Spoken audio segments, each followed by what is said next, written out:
You're listening to an interview with Joni Mitchell and songs from her new album, Taming the Tiger, on the KGSR Sunday Night News. Congratulations to Bruce Sherlow and Rob Churlow. Callers 7 and 10, they knew that Joni's last album of new studio material was Turbulent Indigo.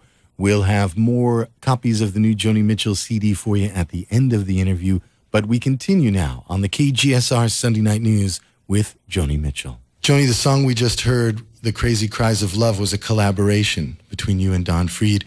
You sort of did this unwitting collaboration with Janet Jackson when she sampled one of your songs lately. How do you feel about that? The Janet Jackson piece, I loved that. As a matter of fact, at that time, I was trying to break down my prejudice to contemporary radio, and I was listening to a station. I'd leave it set there, and I'd listen to it for a couple of days to give it a fair shake. And at that particular time, that song sailed out of everything else. I thought, I love the contouring between her voice and my voice, and why you want to go and do that? And I love the video. The video to me was one of my favorite videos ever. The dignity and the liveliness. Picasso would have loved that video. There were 100 paintings in that video. The spirit of it. I guess it was all taken from a book of photographs taken in South Africa at a certain point, and they, as I understand, shot it in L.A., although I don't know where they found those squat toilets in L.A. I didn't think that they existed on this continent, but, it had a humanity and a quiet dignity. No, I was very honored to be a part of that. Sometimes in interviews, you seem a little put out by those female singer-songwriters who claim you as an influence. They really can't touch you artistically, but they sell a lot of records. Do you feel like you compete with them in the pop arena? Well, no, I'm forced to compete by the interview system. I have no problem. I'm honored to be an influence. I think art should beget art and spark it. I'm always looking for something to spark me, but I'm less likely to be influenced by a tributary of myself. You can learn from students from time to time, but what I resent, in a nutshell, is being, and this has been done to me, is to be pitted against them intentionally and be told I'm not as good. There was a radio show, for instance, that was done a while ago that somebody gave me thinking I'd be honored, and it was a lot of the new women coming up, and the interviewer began by saying, there are a lot of women coming on to the scene these days, all of them claiming Joni Mitchell as an influence. You can even tell what albums they've been listening to. Take this one, and he would play it. She's been listening to Court and Spark, and play the record. And I started playing in tunings because I couldn't get at the chords that were in my head on the guitar. They didn't exist on the guitar, really. So harmonically, by the time I got to Court and Spark, it was very, very deviant from the chord. In other words, the harmony that the girl was using was very primary colors, the content of the lyric. I mean, I thought, how can he say she's been listening to Court and Spark? It's an insult to Court and Spark because this is so rudimentary. Then this one's been listening to this and this one's been listening to that. Then the final insult at the end of it was that he said, and this is what gets levied against me a lot, all these girls are beating her at her own game. She has no sense of melody. And he played a choral piece, The Reoccurring Dream, as an example of my loss of perspective. That's a beautiful piece of music, but melody is not the point of it. It's textural, and there are snippets of melody. This is one of the hardest things for me to bear, is to be told again and again that I have no melodic sense, or that there's no melody here. My argument is, does Marvin Gaye have melody? I mean, I try to sing the words and give them their proper inflection. Every time I sing it different. But why would you feel like you have to measure the success of one of your pieces by what someone says in the press or by the sales of it? I don't, but the press has pitted me against the women coming up. Right. It's not a battle of my choosing. One thing that I do get tired of all the way along, they'll do articles, the women of rock. It used to be smaller groups, always the women of rock. My favorite compliments have come from the black community. a blind black piano player said to me, "Joan, you make genderless, raceless music." Now that's my optimism. And I think that limiting me, let me put it this way, the painters, the women who painted, the women impressionists, you don't really hear about them. And they all attended the same academy. There was an extra letter added to their name, associates of the academy. They were never allowed really to be academy members, always associates of the academy, by continuously lumping me in with the women, which the white press does and the black press doesn't. The black press recently in Vibe magazine had an article where they singled out Miles Davis and Santana and myself and said, all you kids with your tight little abs and your 2 hits, take a look at these guys. You know, I feel that is a more accurate museum grouping for me, you know, and the genderization is a form of bigotry and not really hearing what I'm doing.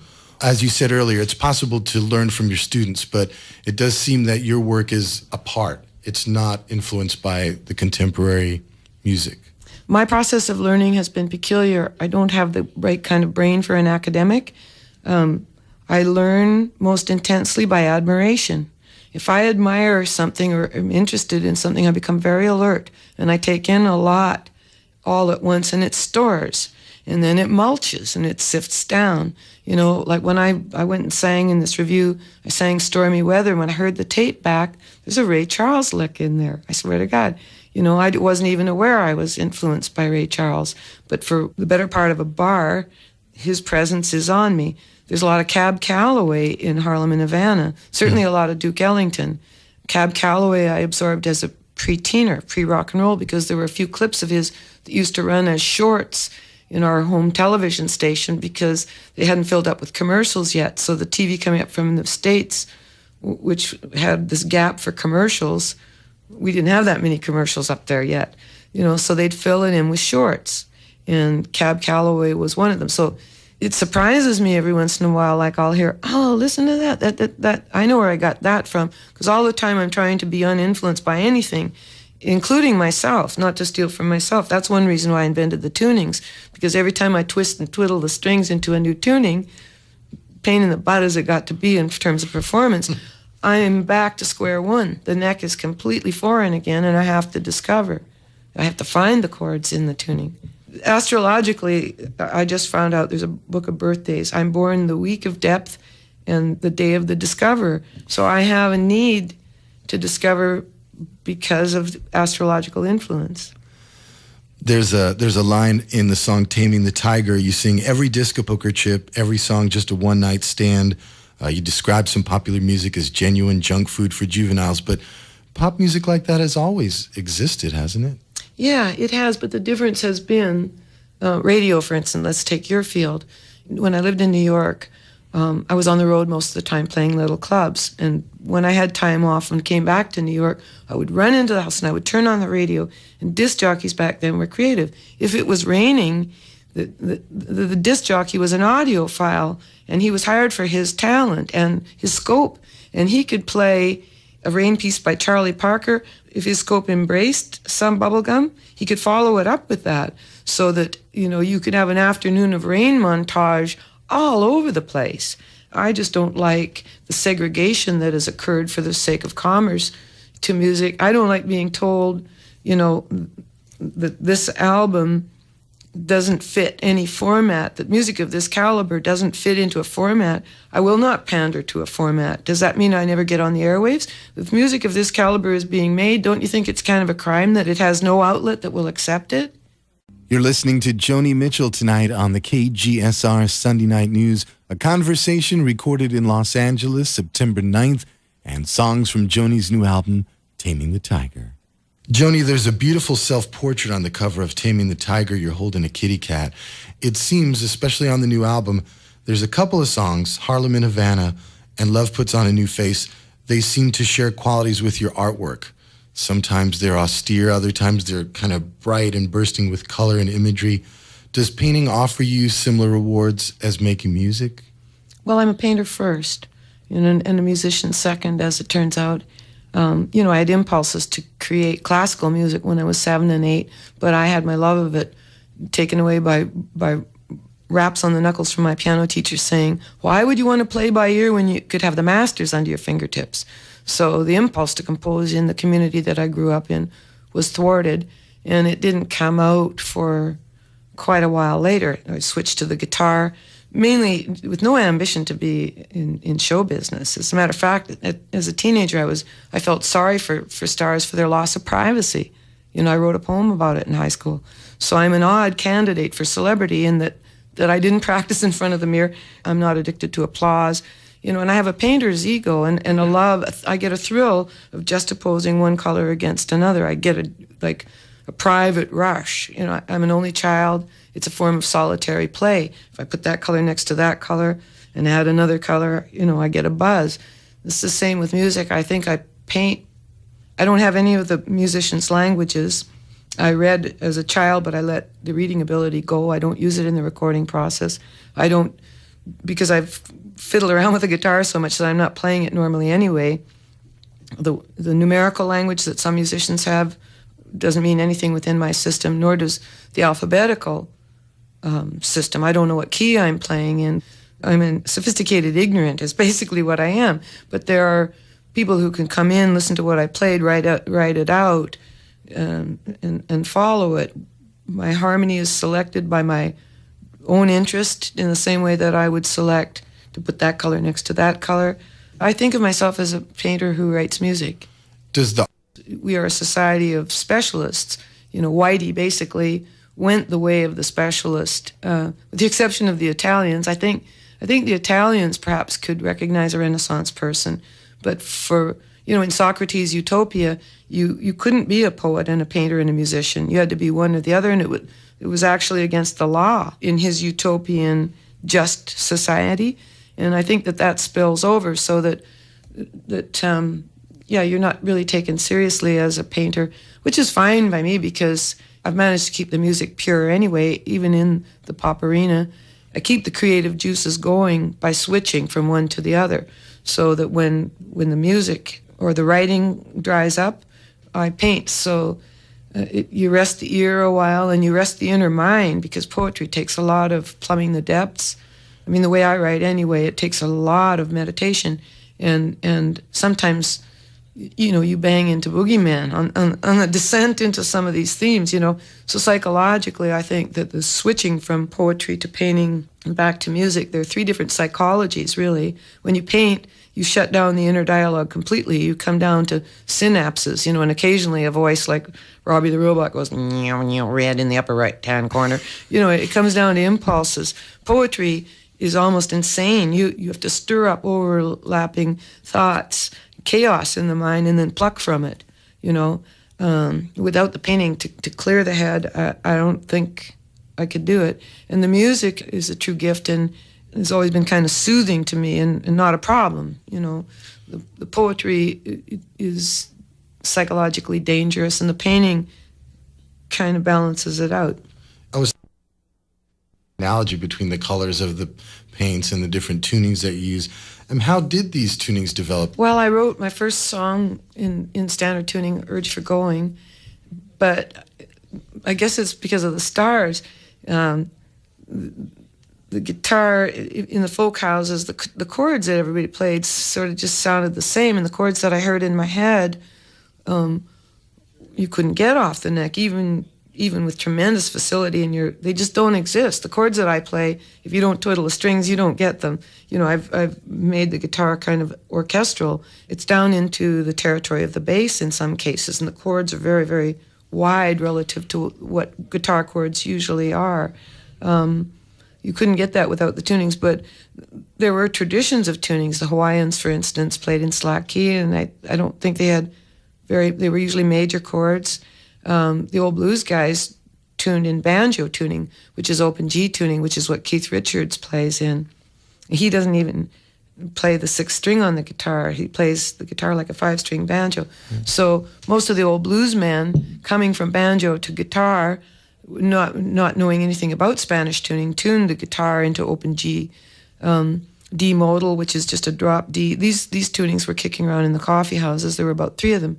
So It was Eric Anderson that turned me on to them one night in Detroit, because we used to billet musicians passing through that town when I was married to Chuck Mitchell. We had extra bedrooms and everyone was poor, so they usually stayed at our house and we played music, and if there were songwriters, we shared the songs that had been written since we saw each other last and so on. So in that way I got into the tunings. Well, soon they seemed to be explored and I didn't seem to be able to get any fresh colors out of them. So then I started tuning the guitar to chords that I heard in my head, and that's the way it went. You said, and this might have been in the Mojo piece, that my chords reflect my complex life, which is why my simple old songs don't suit me.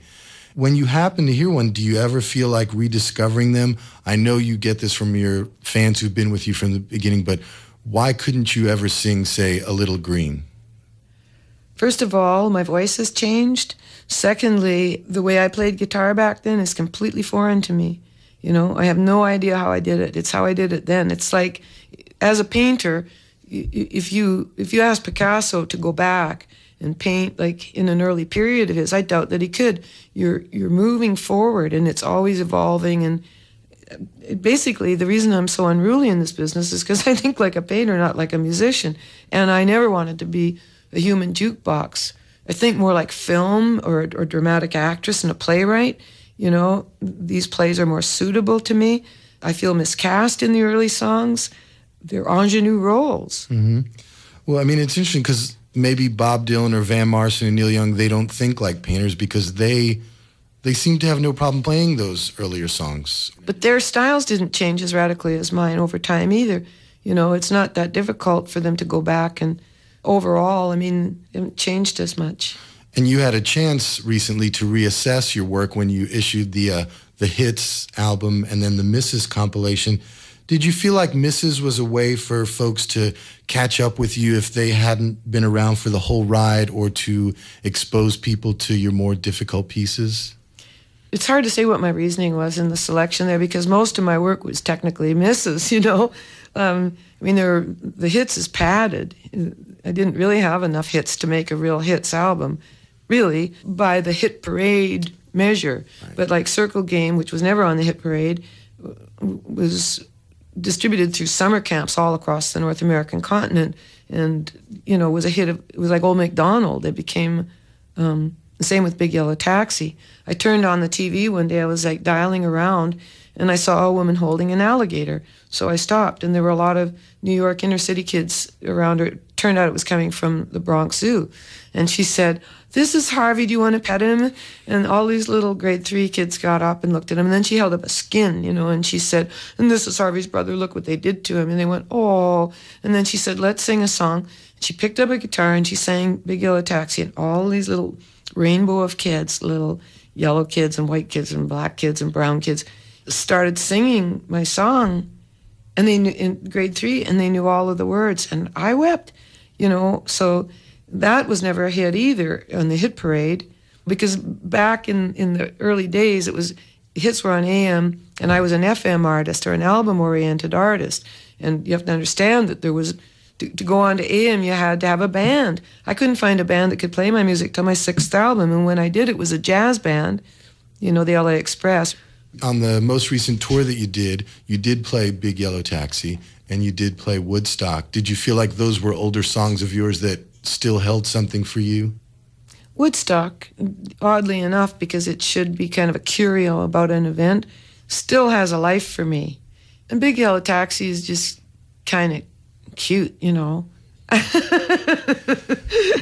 It's a ditty. Well, on Taming the Tiger, there's a great deal of music that's on a first-person basis. One of the songs, Facelift, tells of your relationship with your mother.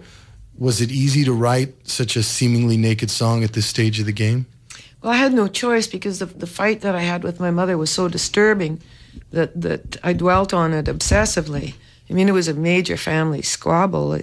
We rocked. And it seemed odd, you know, that a woman in her 50s, I was 50 at the time, would be having this fight with her mother. And even though it's written as a middle-aged story, I had a girlfriend who went home for Christmas and came back and said, "That's exactly what happened to me." And she was like 30. So wherever, unmarried sex takes place in this country with parental disapproval, it doesn't matter how old you are. The irony is that my mother, is still worried about these things in these times when everything like that is so broken down in terms of television. They're not sleeping in twin beds anymore on TV. I mean... Has your mom heard Facelift? Yeah, she dislikes it, but finds it humiliating. But you should never get too close to a writer, I guess.